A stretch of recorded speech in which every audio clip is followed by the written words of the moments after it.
First of all sorry, बहुत time के बाद हाथ में माइक ले रही हूँ तो कुछ प्रॉब्लम हो तो सॉरी पहले ही बोल दूं। सबसे पहले जय महाराष्ट्र, क्योंकि मैं महाराष्ट्र की बेटी हूँ और गुजरात की बहू हूँ, तो मेरे लिए दोनों बराबर है। So first of all thank you God कि आज मैं इस मंच पे खड़ी हूँ। बहुत सारे लोग मुझे बहुत टाइम बाद देख रहे होंगे, क्योंकि मेरी बेटी अभी जस्ट 1 साल की होगी, तो पिछले 1.5 साल से मैं जीरो फील्ड पे हूँ। बट मुझे पता है कि मेरी टीम क्या कर रही है, मेरी टीम के लोग क्या कर रहे हैं, और मैं प्राउडली बोलूंगी कि यहाँ पे लोगों ने एग्जाम्पल दिया ना कि टीम वर्क में काम कैसे होता है। मराठी में बात करू सर, इथे लोकांनी एक्झाम्पल दिलं ना की टीम वर्क मध्ये काम कसं होतं।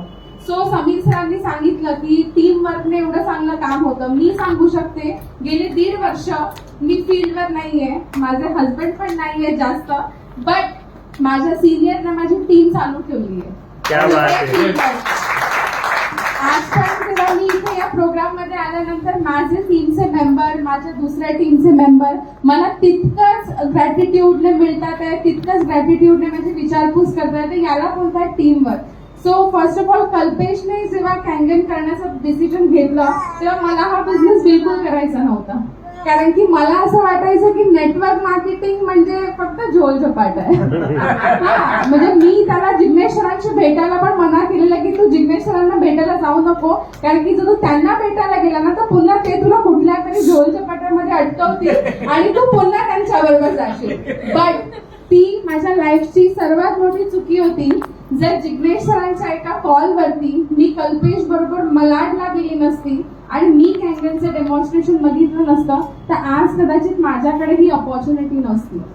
मी कॅन्गन घेतलं कारण की मला ती मशीन खूप आवडली। मला असं वाटलं की माझ्या घरामध्ये माझी मम्मी, जी जवळजवळ 20 वर्षापासून डायबिटिक पेशंट आहे, तिला मी फेस करताना बघितलंय, तर मला वाटलं या पाण्याची गरज माझ्या घरामध्ये आहे। मी डिव्हाइस हेल्थ साठी घेतलं होतं, पण जेव्हा मी फील्ड वरती कल्पेशला काम करताना बघत होती तेव्हा माझी इनर व्हॉइस मला सांगत होती की यार मला घरी नाही बसायचंय, मला हाऊसवाईफ म्हणून नाही राहायचंय। पण माझ्या हस्बंडचं ऑलवेज मला एक सांगणं होतं की तुला आवडेल का तो 9 to 9 जॉब करायला, कारण की मी जर जॉब केला तर मी तर सकाळी घरातनं बाहेर जाईल, संध्याकाळी घरी येऊन रेडीमेड जेवणाच्या ताटावर बसेल, पण तुला जॉब करून घर पण सांभाळावं लागेल, तर तू त्याच्यासाठी रेडी आहे का? मी म्हटलं मला हे लाईफ नको आहे। मी हळूहळू कॅन्गनच्या मीटिंग मध्ये आले, मला कळालं की मला काय करायचंय। इथे मला एक स्टेज भेटला, इथे मला गाईड करणारे लोक भेटले, आणि सर्वात मोठी गोष्ट की ऍज अ हजबंड कल्पेशने मला घरी न बसवता या बिझनेसचा एक पार्ट बनवला, आणि हाऊसवाईफ करणं मी आज एक बिझनेस वुमन म्हणून कॅन्गनने मला ओळख दिली आहे।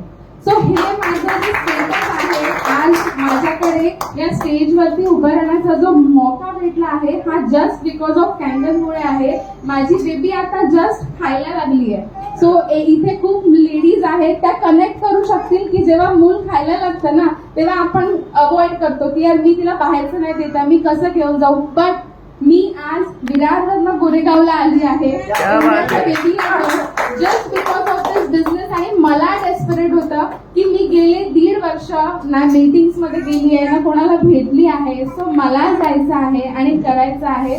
सो सी लेडीज लाईफ मध्ये सगळं करू शकते, पण सगळं करण्यासाठी आपल्याकडे एक चांगली अपॉर्च्युनिटी आणि चांगली टीम पण लागते। सो कॅन्गन एक चांगली अपॉर्च्युनिटी आहे, आणि टीव्हीजीच्या टीम सारखी दुसरी कुठलीच टीम नाहीये। तर यू ऑल आर वेलकम, सगळे मिळून काम करूया। आणि thank you so much Jignesh sir आणि प्रीती मॅडम, बिकॉज हे 2 जण माझ्या आयुष्यात जितके माझे मम्मी पप्पा, माझे सासरे जितके मॅटर करतात तितकेच मॅटर हे दोघं करतात। So thank you so much, thank you, welcome, thank you. Yes yes yes, क्या बात है, बहुत बढ़िया बहुत बढ़िया।